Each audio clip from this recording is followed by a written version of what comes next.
Hello friends, good morning. मैं आरती official में आपका स्वागत है। आज मैं आपको कैलाश चंद्रा का ट्रांसक्रिप्शन नंबर 10 डिक्टेट करने जा रही हूँ। तब तक आप जल्दी से वीडियो को लाइक कर दो, चैनल को सब्सक्राइब कर दो और बेल आइकन को दबाना मत भूलना। और लिखने के बाद अच्छा लगेगा तो प्लीज़ शेयर कर देना, अच्छा ना लगेगा तो कमेंट करके बताना क्या करूँ। Okay friends, ready? 5 second, start. In discussing the demands for grants of the Finance Ministry, we have got to see to what extent the administration of this particular ministry has led to the development of our national wealth and the securing of the welfare which our state claims to have in view.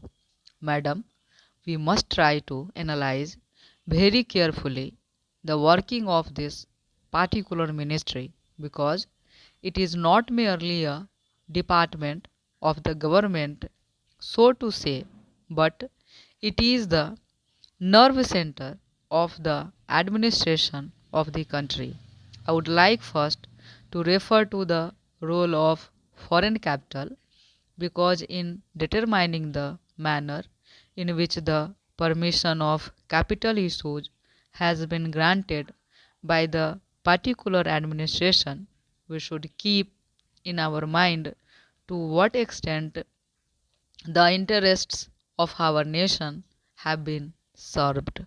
I fully endorse the statement which the previous speaker has made so far as repatriation of the investments made by foreigners and of profits are concerned.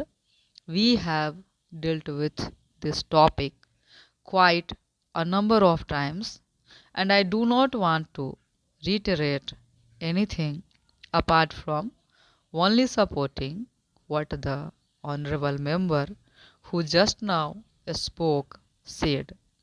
I would now like to deal with the investments of foreigners in India.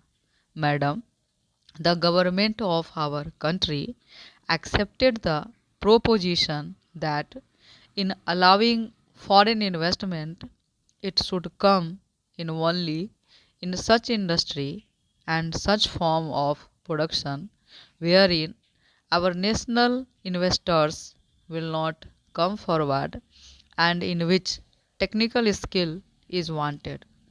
There is also one other factor which the industrial policy of our government of 1948 as adumbrated further in 1949 by the Prime Minister laid down. It specifically said that the control and ownership of such concerns should, as far as possible, be in the hands of Indian nationals, and the technical know-how of our country should be developed. I would like to emphasize the figures that have been put forward for the last few years.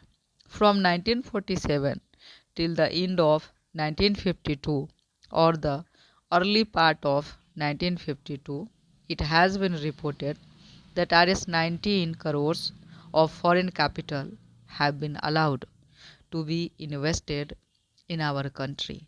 Of that, practically more than Rs 6 crores have been allowed to be invested in managing agency and trading enterprises in our country.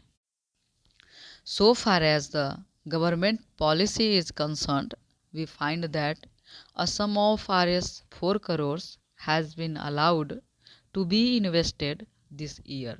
We do not know how it is to be used up. We have been told that during the period 1948 to 53, nearly Rs 35 lakhs have been allowed to be invested in textile machinery and generally in the textile industry. We have seen to what extent cotton and jute have been dominated by the national capital and to what extent they play the role as against the demand for them. We know further what the government is doing in regard to these industries and how the Indian counterpart in these industries are behaving. Then why this further penetration of foreign capital? Even in regard to the expansion scheme, we find that paints, soaps, electric fans, and machine tools are some of the industries where the government is allowed foreign interest to establish or expand their factories. It will adversely compete with the production of the country when the indigenous producers do not find any market in this sphere. Therefore, we have got to see to what extent the capital issue has been regulated by this government and particularly by the finance department so that the national well-being of the country could be guaranteed. Then we have got to look into the fact as to how far the new industries are allowed to function.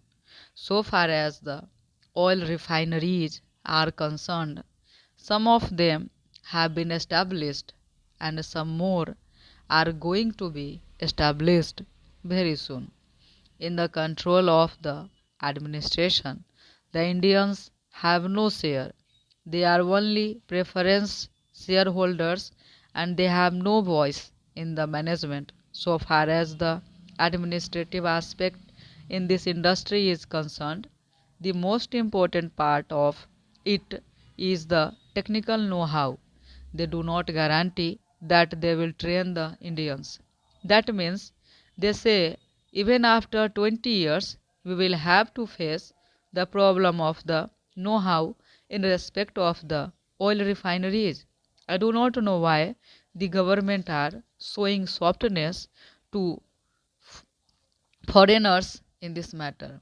Then we have another investment in collaboration with the Indian chemical industries for the manufacture of civil explosives.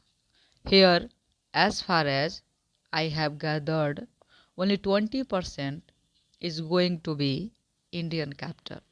The majority of the shares will remain with the Indian chemical industries. Nobody else has been allowed to make any investment. It would have been better if other companies and private individuals had been given an opportunity to purchase the shares. Stop.